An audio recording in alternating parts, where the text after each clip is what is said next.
এটা অত্যন্ত জরুরি ছিল। আজকের এই ব্যবসায়ী সম্মেলনটা অত্যন্ত জরুরি দুটো কারণে। বিভিন্ন ব্যবসায়ী সংগঠনে যারা নেতৃত্ব দিচ্ছেন, বিভিন্ন কারণেই তারা দলীয় প্রাধান্য পাওয়াতে আজকে তারা আর প্রতিনিধিত্ব করতে পারছেন না। এটা একটা চরম সংকট দেখা দিয়েছে। আর একটা সংকট, আমাদের বর্তমান যে ব্যবসা প্রতিষ্ঠান তিলে তিলে গড়া, যেটা সন্তানের চেয়েও কোনো অংশে কম না, তার উপরে আঘাত আসছে। সেই ব্যবসা আমরা পরিচালনা করতে পারছি না। এই দুটো সমস্যা প্রাধান্য। এই অবস্থায় আজকের আয়োজকদেরকে সত্যিই আমি কৃতজ্ঞতা জানাই। আমি এই দুটো সমস্যাকে আমরা দুই ভাগে ভাগ করি। প্রথমে হচ্ছে আজকে ব্যবসাটা পরিচালনা করার জন্য কি কি দরকার, এটা করে আমরা সংস্কারটা দ্বিতীয় পর্যায়ে যাই। এখন দুইটা যদি আমরা একসাথে করি তাহলে কিন্তু আমাদের সমস্যা এলোমেলো হয়ে যাবে। আমি আজকের সভাপতি এবং মিন্টু ভাই সহ যারা নেতৃবৃন্দ আছেন সবাইকে অনুরোধ করব যে আমরা কিন্তু ব্যবসা চালাতে পারছি না। 4 তারিখে আমাদের ফ্যাক্টরি, যেমন আমার ভাই আর নাসির ভাই ফ্যাক্টরি পাশাপাশি একই দেওয়াল, আমাদের ফ্যাক্টরি ভাঙচুর হচ্ছিল, পুড়ছিল। আর এক জায়গায় আমার ফ্যাক্টরি পুড়ছে, জসিমবার ফ্যাক্টরি পুড়ছে। এমন কোনো জায়গায় নাই ফোন করিনি। মহামান্য রাষ্ট্রপতির থেকে শুরু করে নবম ডিভিশনের জিওসির থেকে ফোন করে, থানা ফোন করে যে আমার 3000 লোক ঘেরাও করে রাখছে। আমার যে কোনো সময় মারা জীবন ভাই, আমার জীবন না জানে বেঁচে থাকে, এটা আমাকে করে। তো যাই হোক, আমার এই বক্তব্যের শুরুতেই আমি সর্বাঙ্গে শ্রদ্ধা জানাই জনাব আবু সাইদ এবং মুগ্ধকে সহ যারা শহীদ হয়েছেন আর যারা আহত হয়ে এখনও হসপিটাল আছেন, তাদের প্রতি শ্রদ্ধা জানাই। তাদের কারণেই আজকে অনেকে আমরা মুক্তভাবে কথা বলতে পারছি। যাই হোক, আমি যে জিনিসটা সবচেয়ে বেশি প্রাধান্য দিচ্ছি, আমরা যারা বিদেশের সাথে কাজ রপ্তানি করি সেই সব দেশ খুব আতঙ্কিত, তারা তাদের পণ্য ঠিক মতো পাবো কিনা। কারণ 2 বার কারফিউ হয়ে গেছে, ভাঙচুর হয়েছে, অগ্নিসংযোগ হয়েছে, তারা কিন্তু আতঙ্কিত। এবং বিদেশি অনেক গণমাধ্যম আমাদের এটা বিরাট করে ফলো করছে, যাতে বাংলাদেশে কালকেও আমার জুম মিটিং আছে, আজকেও এখান থেকে জুম মিটিং করব। আমরা নিশ্চিত করছি যে দেখেন, সেনাবাহিনী নিরাপত্তার সমস্ত দায়িত্ব নিয়েছে, আমাদের পুলিশ বাহিনী ধীরে ধীরে তারা দায়িত্ব গ্রহণ করছে, সহসাই সমস্যার সমাধান হয়ে যাবে। When is your election coming? আমি বলছি দেখো, এইটা ইলেকশনটা এখনও তো বলা যায় না, এটা পলিটিক্যাল ব্যাপার। তবে তোমার কেয়ারটেকার গভর্নমেন্ট আমার মাল যাওয়া আসা নিশ্চিত করবে, তোমার পণ্য তুমি ঠিক মতো পাবা। এইটা কিন্তু এখনও তারা বিশ্বাস করতে পারছে না। আমি সভাপতি সহ মিন্টু ভাই সহ নেতৃবৃন্দ অনুরোধ করব, অনতিবিলম্বে আপনারা আমাদের অন্তর্বর্তীকালীন সরকারের প্রধান জনাব ইউনূসের সাথে, আপনারা ডক্টর ইউনূস স্যারের সাথে দেখা করেন। তার কাছ থেকে একটা মেসেজ যাওয়া দরকার ন্যাশনালি এবং ইন্টারন্যাশনালি, যে আমরা দেশ সুষ্ঠু আছে, আইন শৃঙ্খলা ফিরে আসছে এবং আপনাদের বিদেশের সাথে আমাদের সম্পর্ক ভালো আছে, আমাদের পণ্য রপ্তানিতে অসুবিধা হবে না।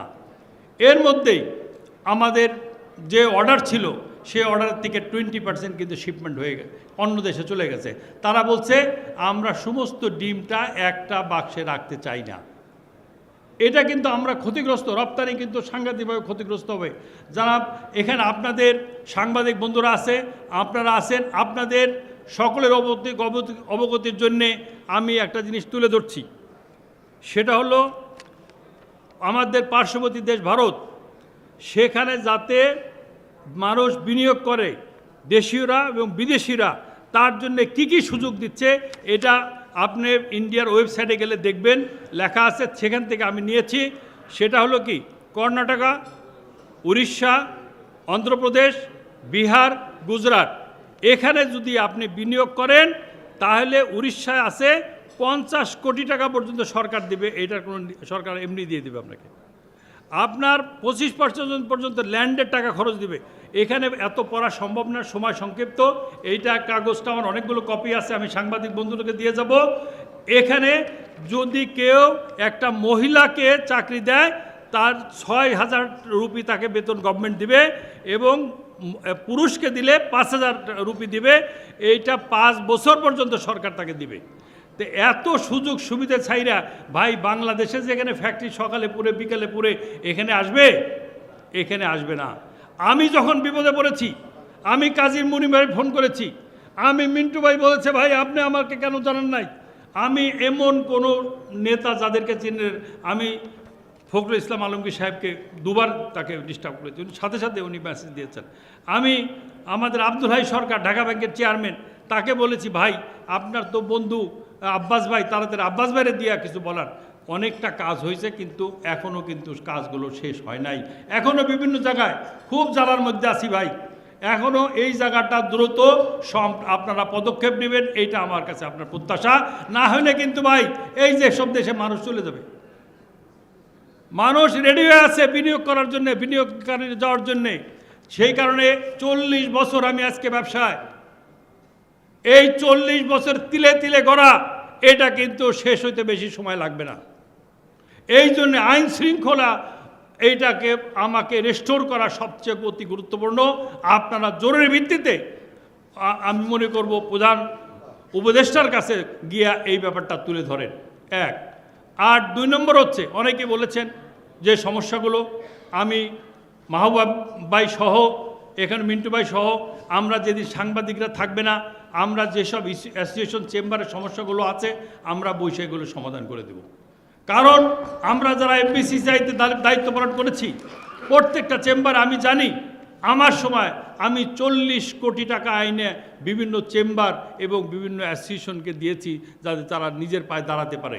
যাই হোক, আমি মিন্টু ভাইকে অনেক আবার ধন্যবাদ জানাই আমার সংক্ষিপ্ত বক্তব্য দেওয়ার জন্যে। আর আমার আরেকটা সমস্যা একজনে উল্লেখ করেছেন, সেটা হলো গ্যাসের দাম ডাবল করেছিলাম যে নিরবিচ্ছিন্ন গ্যাস পাবো, বিদ্যুতের দাম বৃদ্ধি করেছিলাম নিরবিচ্ছিন্ন পাবো। 5 থেকে 6 ঘন্টা লোডশেডিং হচ্ছে। ডিজেল দিয়ে কিন্তু স্পিনিং মিল চালানো সম্ভব না, টেক্সটাইল মিল চালানো সম্ভব না। এমনই একটা অবস্থার মধ্যে আজকের এই ব্যবসায়ী সম্মেলন অত্যন্ত গুরুত্বপূর্ণ।